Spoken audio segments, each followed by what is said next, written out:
more concrete. I have these columns built. As you can see, this one is the short one. They're made out of cinder blocks or concrete blocks, whatever you want to call them. So they're obviously hollow in the middle, two side by side and then one perpendicular. Built these over the last few days with mortar, first time ever using that. Interesting story there.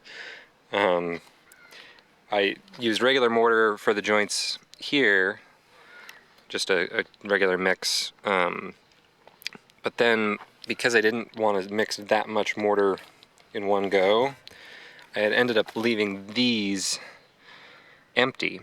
They're not empty now, obviously. Because what I thought was if I got a super plasticizer, which is something that makes concrete mixes a little more viscous, I could make a really viscous mix and just pour it in there and it would go all the way to the bottom. That was not the smartest plan I ever have had. I was still able to fill the cores, but it's definitely not going all the way to the bottom, which is fine. It just needed to be sealed, and that's not where the strength of this thing is coming from anyway. The strength is going to be in the rebar and the size of it and the footing. So not super concerned, but it is kind of funny that I thought I could get a concrete mix that would go in a crack that small.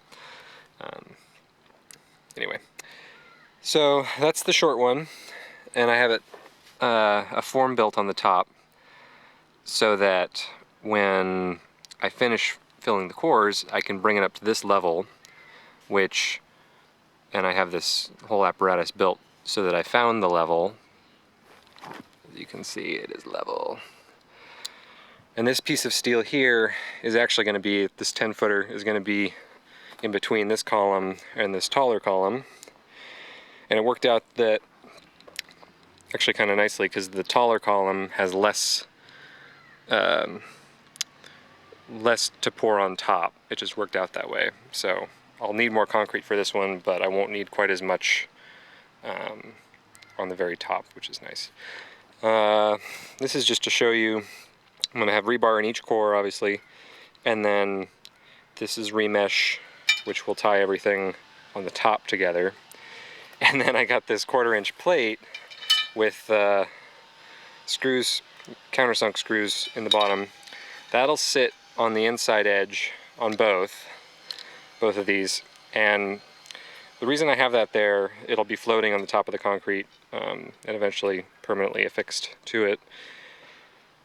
The reason I have that there is so that when I put that red piece of steel across, I have maximum flexibility in terms of rotation this way, so that I can orient the final treehouse to the view that I want.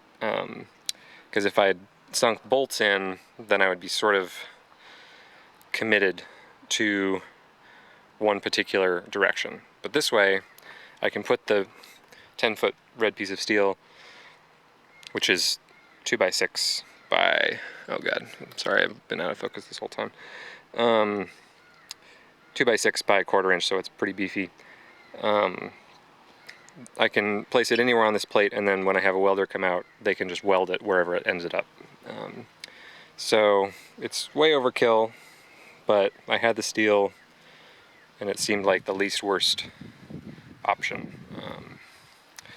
So this is already getting too long. I'm avoiding starting the concrete because I have hopefully enough to do both, but I'll start with a short one and then I'll do a calculation and figure out if I have enough for all of them.